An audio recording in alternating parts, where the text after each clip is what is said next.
Okay, so I did another row and I forgot to come back at the end of that one. So I'll just do the end of this row one more time for you, just to show you how to do the ending of a row. So I need a purple, a red, and a black, and there's only 2 thread bridges left. So I'll pick up my purple and I'll put it on the second last thread bridge.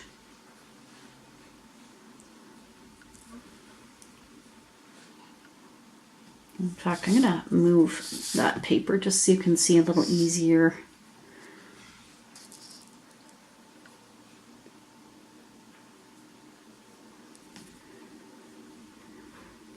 Okay, and then the red and the black will share the very last thread bridge. Now, once again, I'm only picking up one at a time, but 2 of them are going to fit in there. So only at the beginning of a row do we pick up 2 at a time. There's our red,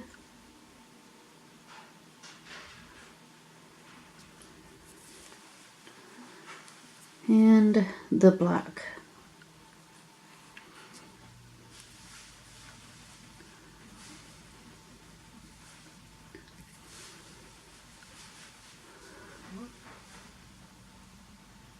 So just under the exact same thread bridge. Boy, this is a weird angle. There we go.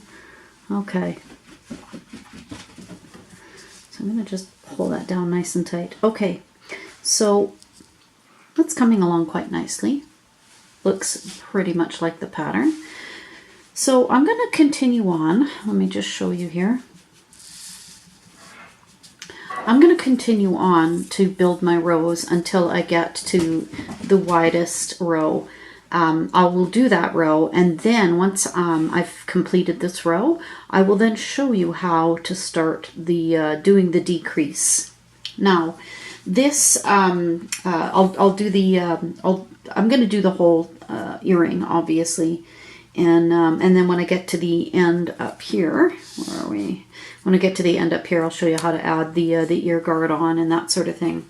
Now, one thing I did forget to tell you is that I'm also using a size 15 Miyuki 2 that I'm going to be adding to the ear guard, and that's an opaque brick red, and the number is 2040 if you're looking for it.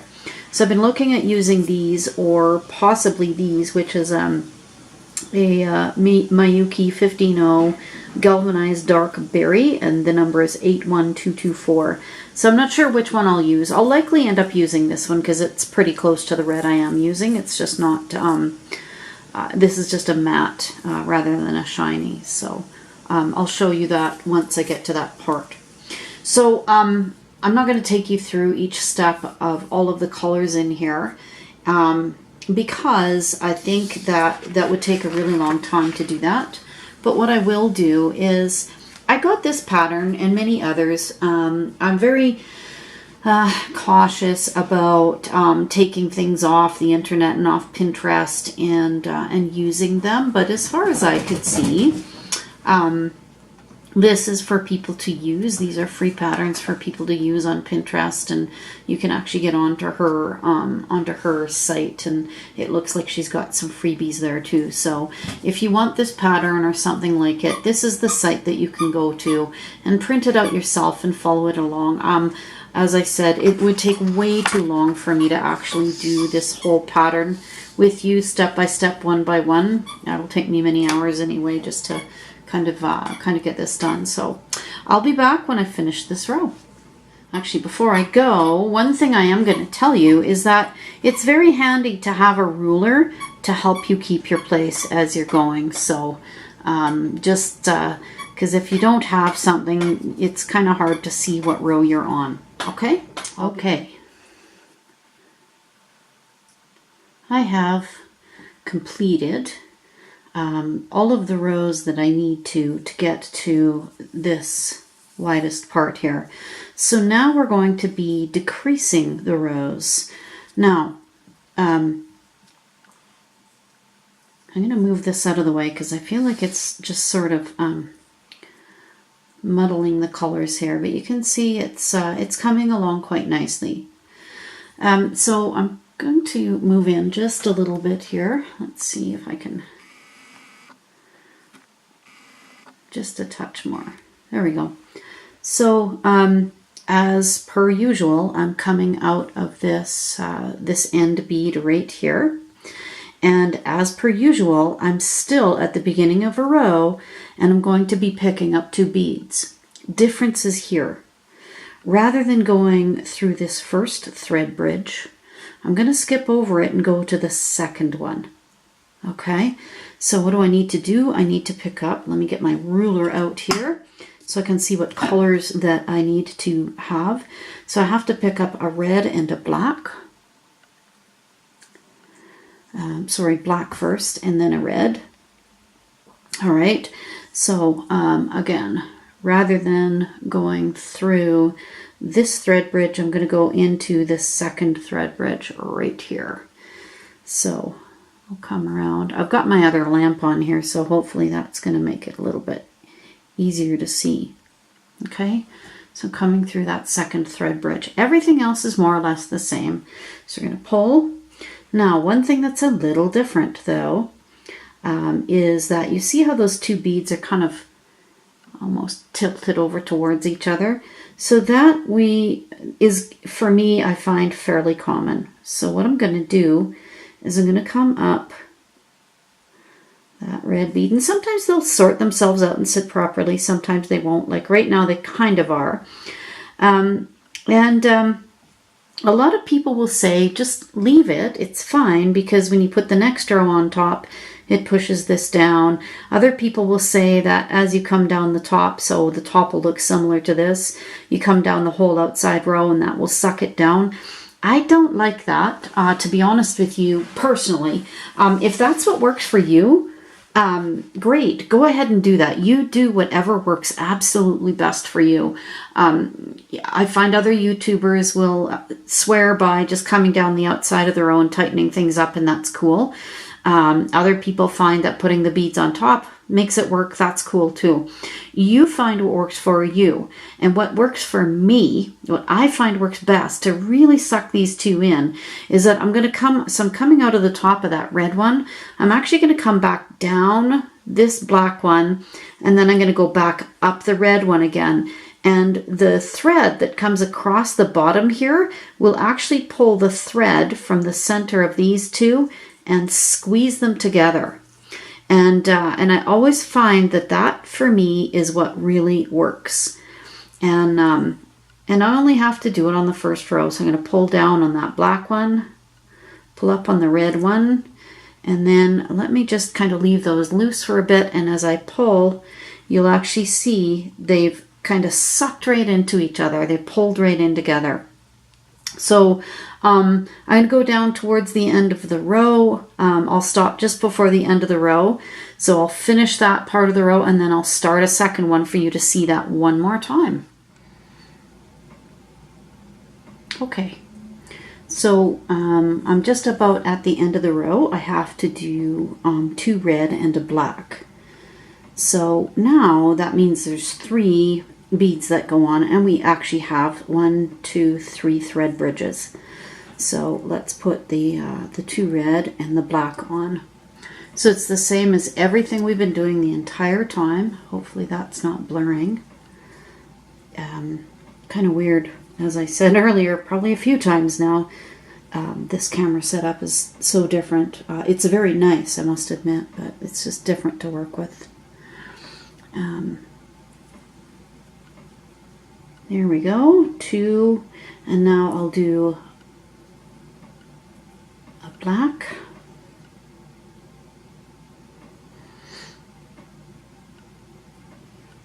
And you can see now, because I'm decreasing, I don't have to share that last space. There we go. So you can see how that's starting to hitch in one. So let's do one more together. And then I'll do a few rows and show you. So I've got to pick up a black and a red on this one. So I'll get those on my needle. Sorry for the shadows there. I can't seem to sort out my lights. Okay, so once again, rather than going through the first thread bridge, I'm going to skip over to the second thread bridge. So between those two red beads there. So go through the second thread bridge.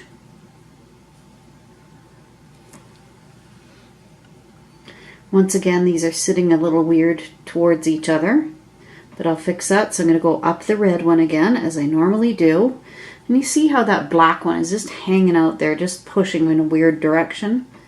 And one of the other reasons, by the way, that I don't like to come down the side to tack that down is it also loosens up thread, I've found.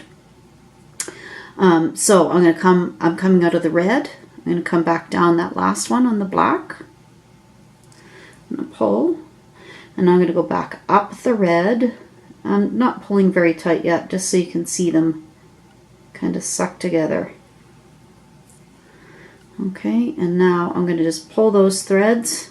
You might have to help them a bit with your fingers and pull, but you see, I'm just going to have to sort that out with my needle a little bit there. But when I pull, it kind of pulls those two threads from underneath in together to pull those beads, suck them into each other. So, yeah.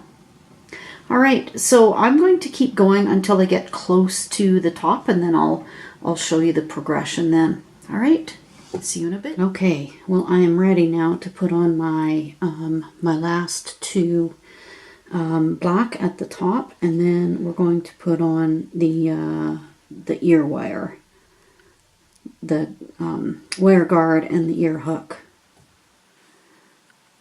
And it's actually the next day, so by the time this video gets uploaded, it's going to be New Year's Day probably, but that's all good. Okay, so there we go. So I'm going to get those guys out of the way and bring in my ear hook and my wire guard. So I want to pick up my wire guard, and I think I've shown these to you before. Let me just see if I can find where everything is. So they've actually got a little channel in the very top of it. See if I can get my needle to lay in that. So there's a little channel in here that your wire or your thread lays in, and you can go up one side. Now you can do this plain and just sew the wire guard on without adding any decoration to the top, but I'm going to. And so I've got these little size 15s, and I'm going to add 6. Now what I found previously is that these will go anywhere from 6 to 7 beads that have to go along the top, and I found most of the time it's got to be 7. However, with these guys, just due to their shape, for some reason, it's only 6 that's required. But yeah, so you just got to play around with it. So I'm going to make sure my wire or my thread goes into that channel. But first I'm going to just go down the other side of the wire guard here. And I'm going to push my beads where they're supposed to be. Get them to sit there nicely along the top. And they'll sort themselves out in a bit. And then I'm going to just pick up my my ear wire and really hope that I'm in frame. The nice thing about these, nope, I guess I didn't have to worry too much about that, did I now? The nice thing about these symmetrical earrings is you don't have to worry so much about your hook going in the right area. So, or going on in any particular way, whereas something that's non-symmetrical, where there's a definite front and back, you have to be watchful of that. Okay, so I'm just going to pull by going down into, so I'm coming out of this side, I went through my wire guard and down this side. So I'm going to just pull on that, make sure these beads are sitting kind of nicely. There we go.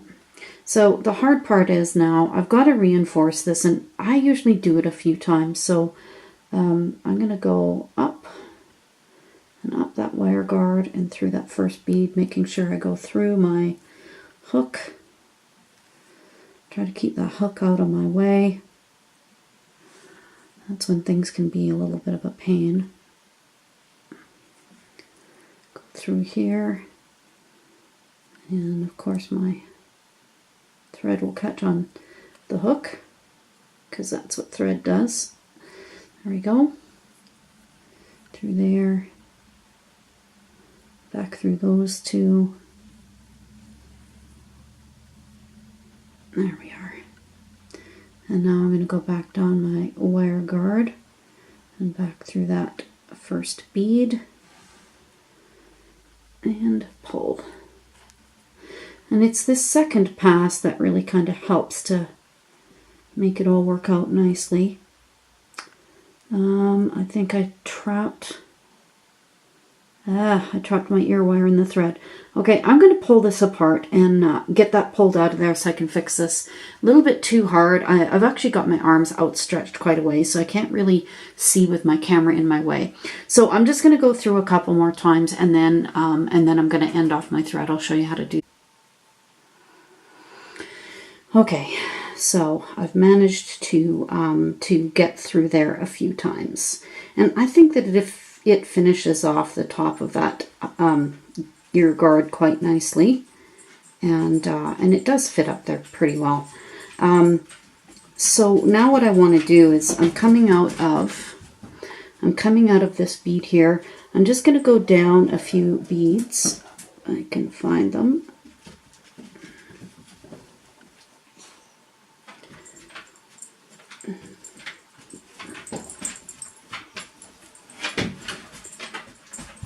There we go. I just want to move down a little bit, just get away from the ear hook itself, because it's something that I can tangle in.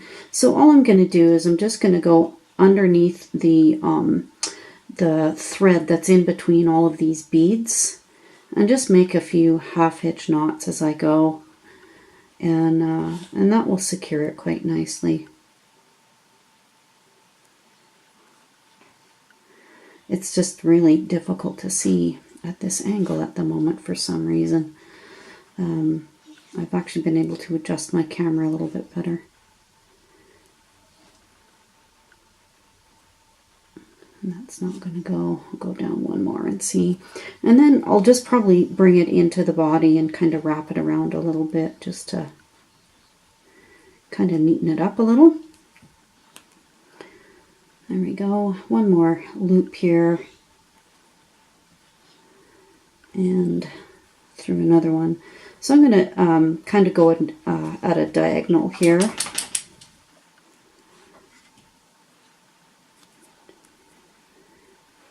And try not to get caught on stuff. I want to get into these gold beads, I think, because it might make it a bit easier for me to see. Or maybe I'll just capture that with my fingers to keep it out of the way.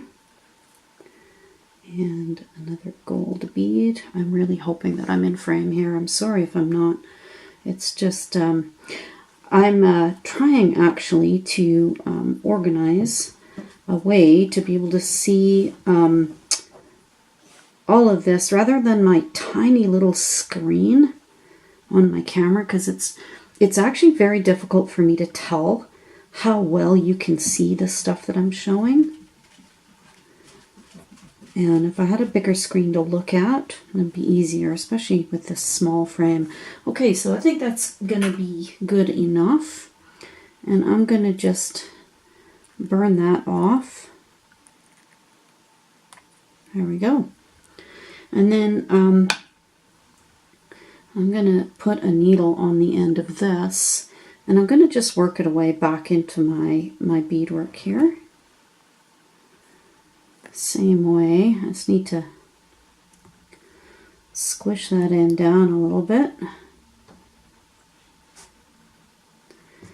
And I'm going to use my my little size 11 here and try and thread from this angle. There we go. Perfect. And I don't really need to worry too much about tying the knots in here. I really am a knot tyer, but on this one I'm not too worried. So I'm coming out of this bead right here. I'm just going to go over to the one beside it and go up, and then go up into that black one on the diagonal above it if I can.